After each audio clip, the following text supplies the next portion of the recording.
Assalamualaikum warahmatullahi wabarakatuh.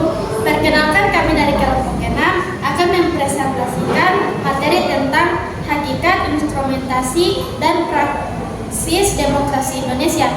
Sebelum melanjutkan materi, izinkan saya memperkenalkan anggota kelompok saya. Yang pertama, perkenalkan, nama saya Rosmita Ismail. Saya Muhammad Idris Setiawan Duhe. Firman Salasabini. Saya Iksan Goma.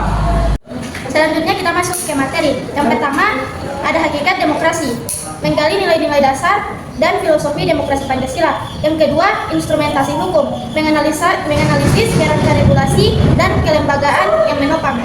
Yang ketiga, praksis demokrasi, meninjau implementasi dan tantangan dalam praktik politik kontemporer.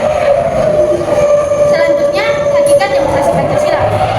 Demokrasi Indonesia bukanlah imitasi, melainkan sintesis nilai-nilai luhur bangsa dengan prinsip kedaulatan rakyat yang berorientasi pada musyawarah mufakat.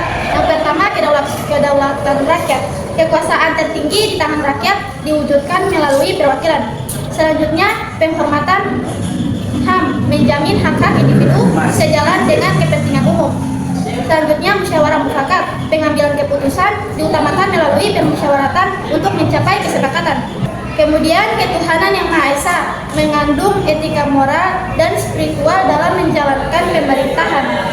Yang terakhir, keadilan sosial, mewajibkan pemerintahan kesejahteraan dan perlindungan hak-hak dasar. Fungsi konstitusi sebagai instrumentasi demokrasi. Undang-Undang Dasar Negara Republik Indonesia tahun 1945 berfungsi sebagai cetak biru yang mengatur pembatasan kekuasaan dan menjamin mekanisme kedaulatan rakyat. Pilar-pilar utama dalam Undang-Undang Dasar tahun 1945: pembagian kekuasaan, repolitikasi yang dimodifikasi, sistem pemberitahuan presidensial, kewajiban negara dalam mewujudkan kesejahteraan sosial.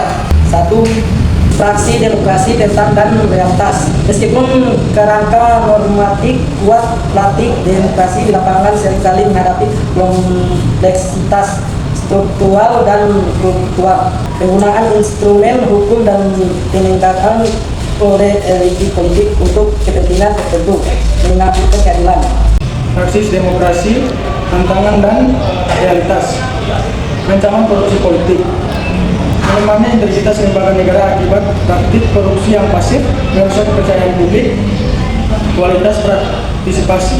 Tentang mengubah partisipasi elektoral menjadi partisipasi substansial dalam mengambil kebijakan. Oligarki dan disinformasi.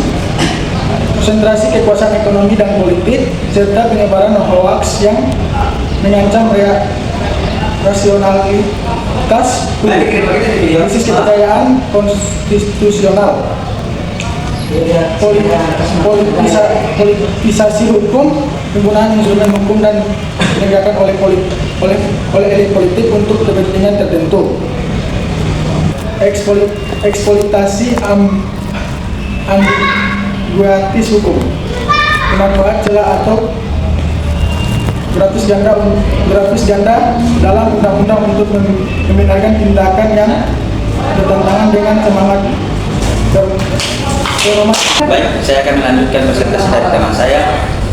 Demokrasi dan hak asasi manusia, kebebasan berekspresi dan berserikat, hak fundamental untuk mengkritik pemerintah dan membentuk organisasi sipil, kunci bagi fungsi pengawasan publik, perlindungan minoritas. Demokrasi Pancasila harus memastikan hak-hak kelompok minoritas terjamin dari tirani mayoritas atau diskriminasi.